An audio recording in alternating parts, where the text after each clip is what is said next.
ओम शांति।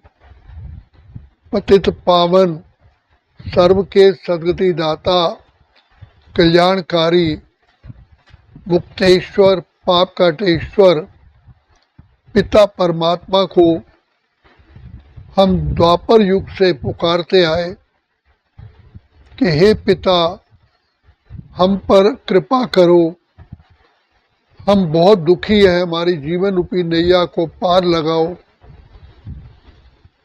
तो प्यारे पिता शिव बाबा कल्याणकारी, दुख हरता सुख करता, हमारी पुकार सुनकर के कलयुग के अंत के भी अंत में आते हैं, जिनका गीता में वायदा है, यदा यदा ही धर्मस्य ग्लानिर्भवति भारत।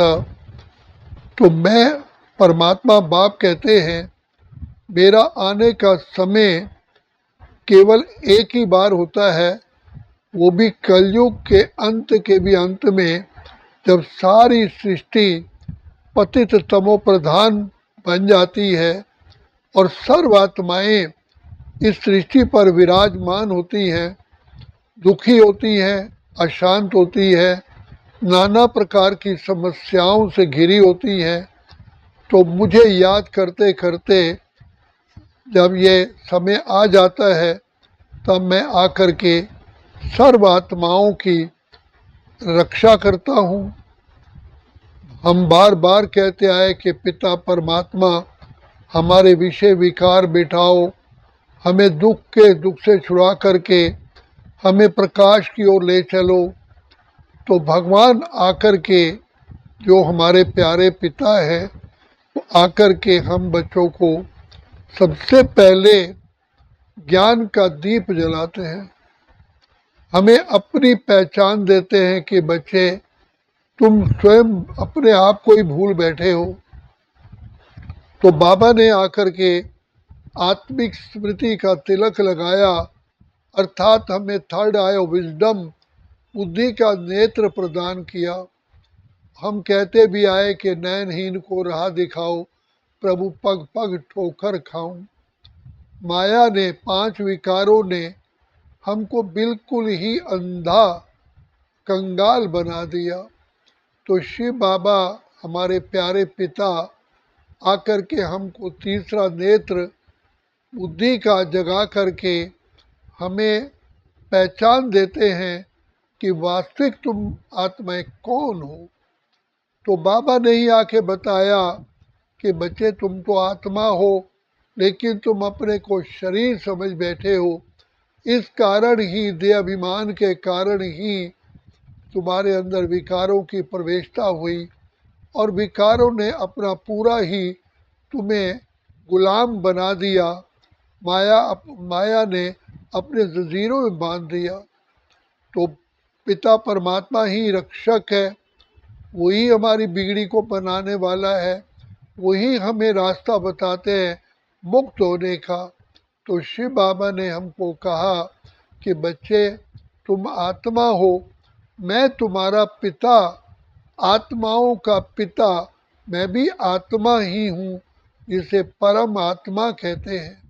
तो मुझ बाप को याद करने से एक रूहानी स्पिरिचुअल फिनोमिना है, अर्थात कला है, जिससे तुम मुझे याद करने से तुम्हारे सारे पाप नाश हो जाएंगे और तुम आत्माएं फिर से सतो प्रधान बन जाओगे। तो शिव बाबा ज्योति बिंदु, गुणों के सिंधु हैं, अपनी पहचान देते हैं कि बच्चे, ज्ञान का, आनंद का, शांति का, प्रेम का, सुख का, पवित्रता का मैं ही सागर हूँ। तो बाप आकर के भिन्न भिन्न प्रकार की समस्याओं को पार करने का हमें रास्ता बताने के लिए हमें ज्ञान का, शांति का, सुख का, गुणों का, शक्तियों का, श्रेष्ठ संकल्पों का और समय का खजाना देते हैं। तो जिस खजाने को हम प्राप्त करके हम स्वयं भी पावन बनते हैं और अनेक आत्माओं के कल्याण करने के निमित्त बनते हैं। तो बाबा कहते हैं कि बच्चे, इस वर्तमान समय प्रकृति भी तुम्हें बहुत दुख देती है, क्योंकि तुमने प्रकृति का शरीर लेकर के प्रकृति के द्वारा ही नाना प्रकार के पाप किए हैं। तुमने सृष्टि को दुखधाम बना दिया। मैंने तो जब तुम्हें इस सृष्टि पर भेजा था, ये सृष्टि सुखधाम थी, स्वर्ग थी, पैराडाइज थी, बैकुंठ थी, हेवन थी, श्रेष्ठाचारी थी, क्षीर सागर था। लेकिन आज वही दुनिया भ्रष्टाचारी हो गई है। क्यों? क्योंकि तुम आत्माओं के द्वारा 5 विकारों ने इतने पाप कराए हैं कि आज सारी धरती भी पापियों का बोझ उठा नहीं सकती। प्रकृति मुझ पिता परमात्मा से कहती है कि भगवान, मैं थक चुकी हूँ, ये मनुष्यों की जो पाप कर्म हो रहे हैं अब मेरे द्वारा भी सहन नहीं होते। इसलिए बाप बार बार हमें याद दिलाते हैं कि बच्चे, अंत का भी अंत का समय है, जागो और मुझ पिता परमात्मा को याद करके, जिसको सहज योग, कर्म योग, राज योग, बुद्धि योग, निरंतर योग कहते हैं, इस योग के द्वारा ही तुम जन्म जन्मांतर के पापों से मुक्त हो सकते हो। बाकी और कोई रास्ता नहीं है, क्योंकि आप लोगों ने द्वापर युग से अनेक तीर्थ यात्राएं की, कितने मंदिरों के दर्शन किए, यज्ञ तप दान पुण्य सब विधि अपनाई, प्राणायाम किए, हठ योग किए, लेकिन पावन नहीं हो सके। पावन होने का केवल एक ही रास्ता है, वो है मन मना भव। अपने को आत्मा समझ, बाप को याद करो। तो बाप कहते हैं, ये याद का तीर, याद की अग्नि तब जलेगी जब तुम स्वदर्शन चक्रधारी बनोगे। बाप ने आकर के हमें अपनी पहचान दी, तुम आत्मा हो। लेकिन कौन सी आत्मा हो? बच्चे, सृष्टि के अनादि काल में तुम शांत स्वरूप, प्रेम स्वरूप, आनंद स्वरूप, सुख स्वरूप थी। और सृष्टि के आदि में तुम ही आत्माएं सर्वगुण संपन्न, 16 कला संपूर्ण, संपूर्ण निर्विकारी, डबल ताजधारी थी, संपूर्ण अहिंसक थी। तो बच्चे याद करो, तुम्हारी वास्तव में तुम कितनी ऊंच आत्मा हो। दूसरी बात, मुझ पिता परमात्मा की संतान होने के नाते, जैसे शेर का बच्चा शेर होता है, तो अरे मुझ पिता परमात्मा की तुम संतान हो, मैं तुम्हारा पिता ज्ञान का, आनंद का, शांति का, प्रेम का, सुख का, पवित्रता का, शक्तियों का सागर हूँ, भंडार और दाता हूँ। अब आप बताइए, किसी बच्चे को यही भूल जाए कि मैं राजा का बेटा हूँ, तो वो क्या कर्म करेगा? तुम बच्चे मुझ पिता की पहचान ही भूल चुके हो। मुझे भी अपनी पहचान स्वयं देनी पड़ती है, इसलिए मुझे स्वयंभू कहते हैं।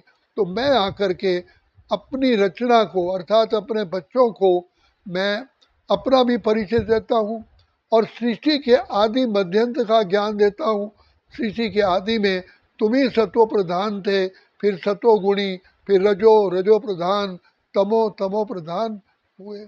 बीच में, मध्य में इन 5 विकारों ने तुम्हें अपना दास बना करके सब कुछ लूट लिया। जैसे भारत इतना सरताज था, अंग्रेज लोग आए, मुसलमान आए, सारे भारत को कंगाल करके ले गए, यहाँ से हीरे जवाहरात सोना सब ले गए। ऐसे ही इन 5 विकारों ने तुम्हारे सुख, शांति, आनंद, प्रेम, खुशी, पवित्रता, ज्ञान, शक्तियों को बिल्कुल ही सर्वनाश कर दिया और तुम्हें कंगाल बना दिया।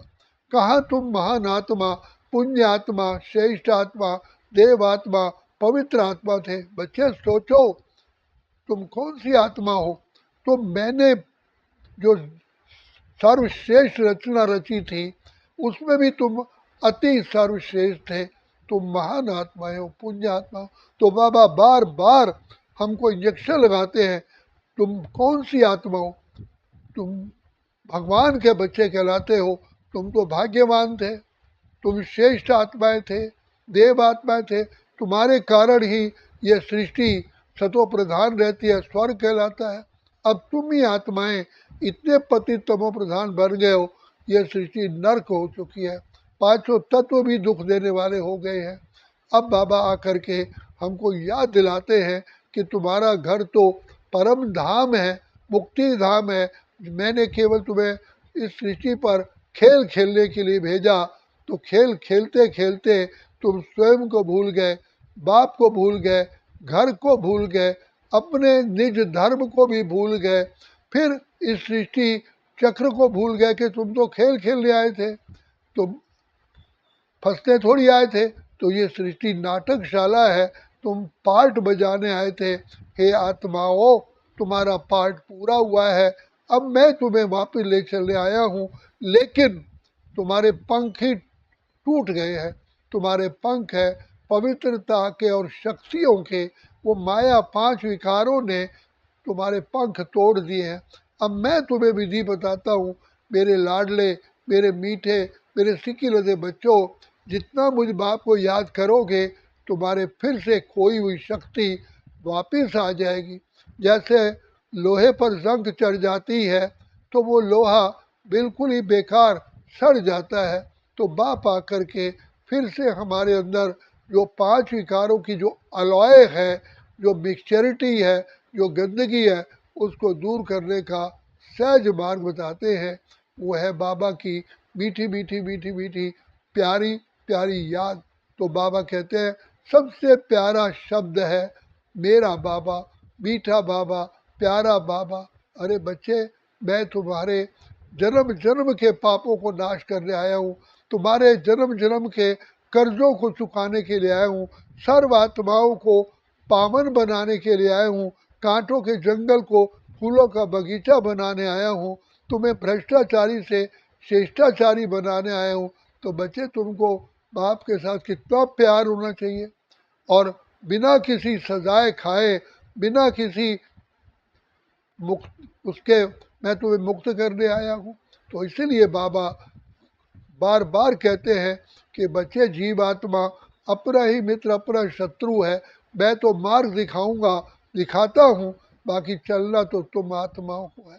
इसलिए बाबा कहते हैं कि बच्चे, मेरा तो यही स्लोगन है, हे आत्माओं, अपने प्यारे प्यारे पिता को याद करो, तुम ही मेरे प्यारे बच्चे हो, सिक्की लदे हो, रूहानी बच्चे हो, तुम भूल बैठे हो।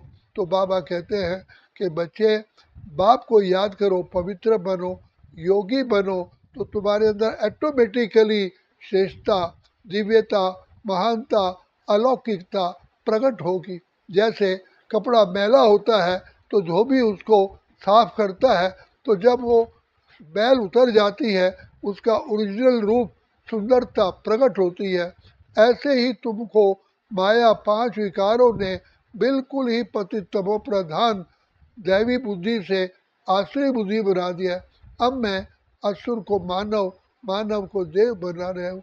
तुम्हारे अंदर इन पांच विकारों ने पक्का अपना घर बना लिया है, तो इसको निकाल, माया को निकालने का, पांच विकारों को जीतने का केवल एकमात्र तरीका है योग अग्नि।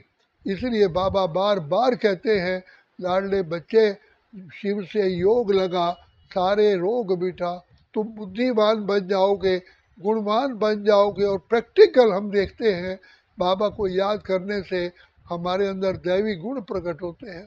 तो सबसे पहले बाबा कहते हैं, तुम अंतर्मुखी बनो, अपने को आत्मा समझो, तुम बाहर मुक्ता में आने के कारण ही पति तमो प्रधान हुए हो। इसलिए अंतर्मुक्ता में टिकने से हमारे अंदर गंभीरता, हर्षित मुक्ता, सहनशीलता, नम्रता, पवित्रता, दिव्यता, निर्मल निर्माणता, निरअहकारता, मधुरता, ये सारे गुण अपने आप ही प्रकट हो जाते हैं। तो बाप आकर के वर्तमान समय हमें कांटे से फूल बनाने आए हैं। तो बाबा कहते हैं, बच्चे याद रखना, अगर अभी नहीं तो कभी भी नहीं, क्योंकि ये जीवन, जो जीवन है, एक ही बार तुम्हें मिलती है। क्योंकि पिता परमात्मा इस अंतिम समय पर आते हैं, और ये ब्राह्मण जीवन तुम्हारी सर्वश्रेष्ठ जीवन है। ईश्वरीय संतान हो, त्रिनेत्री त्रिकालदर्शी बनते हो। तो इस जीवन को सफल करने से ही सारा कल्प तुम्हारा सफल होगा, क्योंकि सारे कल्प का बीज बोने का केवल यही समय है। अगर अभी नहीं तो फिर कभी भी नहीं। अच्छा, ओम शांति, ओम शांति, ओम शांति।